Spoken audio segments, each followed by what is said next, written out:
हो गया बड़ा खुलासा। चिराग पासवान ने 30 करोड़ में बेच दिया टिकट। समस्तीपुर में मिल सकता है उनको बड़ा झटका।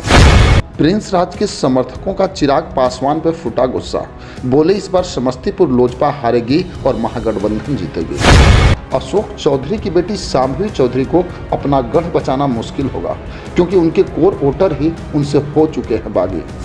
लोकसभा चुनाव जितने ही नजदीक आ रहे हैं, चिराग पासवान के लिए दिन प्रतिदिन मुश्किलें बढ़ती जा रही हैं, क्योंकि अब उनके चचेरे भाई प्रिंस राज भी उनके विरोध में आके खड़े हो गए हैं।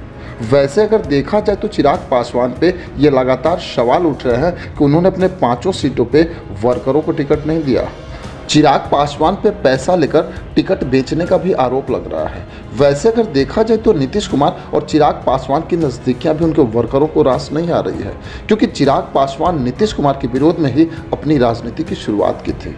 मैं आपको बता दूं कि चिराग पासवान की पार्टी एलजेपी-आर ने अपने कोटे के सभी 5 सीटों पर उम्मीदवारों की घोषणा कर दी है। इसमें सबसे चौंकाने वाला नाम है ग्रामीण कार्य मंत्री और जदयू नेता अशोक चौधरी की बेटी शांभवी चौधरी। लोजपा आहार ने उन्हें समस्तीपुर से उम्मीदवार बनाया है। समस्तीपुर से एनडीए प्रत्याशी की कैंपिंग के साथ ही रालोजपा के कार्यकर्ताओं ने अब मुखर होकर विरोध करना शुरू कर दिया है।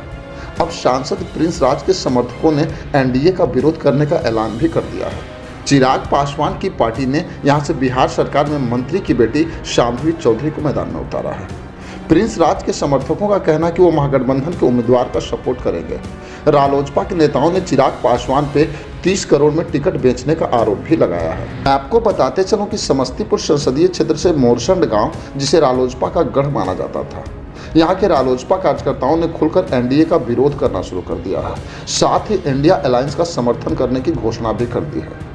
इस दौरान लोगों ने जमकर नारेबाजी भी की और प्रिंस राज का अपमान बर्दाश्त नहीं होगा, बाहरी नहीं लोकल चाहिए के नारे भी लगाए।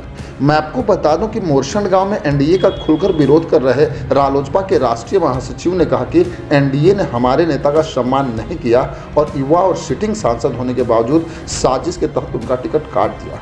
जहां हमारे नेता का सम्मान नहीं, उस दल में कार्यकर्ताओं का क्या सम्मान होगा। वहीं अपने समर्थकों के साथ आगामी चुनाव में एनडीए गठबंधन का विरोध करेंगे, वहीं इंडिया गठबंधन का समर्थन भी करेंगे। उन्होंने कहा कि शुरू से ही लोग प्रिंस राज के पिता स्वर्गीय रामचंद्र पासवान के साथ थे। उनके निधन के बाद लोगों ने उनके पुत्र प्रिंस राज का समर्थन किया था।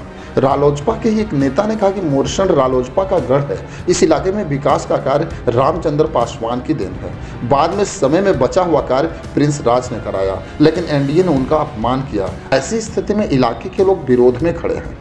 रालोजपा के एक नेता ने कहा कि चिराग पासवान अपने को पासवान का नेता बताते हैं, लेकिन एनडीए ने उन्हें 5 सीटें दी, लेकिन किसी भी सीट पे पासवान जाति के लोगों को टिकट नहीं मिला है। उन्होंने आरोप लगाया कि सभी सीट दूसरी जाति के लोगों को बेचा गया है। वहीं रालोजपा के एक नेता ने बताया कि चिराग पासवान ने अपने टिकट को 30 करोड़ में बेच दिया। ऐसे दल में नहीं रहेंगे और महागठबंधन का समर्थन करेंगे। वैसे मैं आपको बता दूं कि अब रालोजपा के वर्करों का इस तरह से खफा होना चिराग पासवान के लिए भारी पड़ सकता है। खैर, आगे क्या होगा इसमें आने वाला समय बताएगा। आपकी क्या राय है हमें कमेंट बॉक्स में जरूर लिखेंगे। बस आज के लिए इतना ही, फिर मिलेंगे। जय हिंद।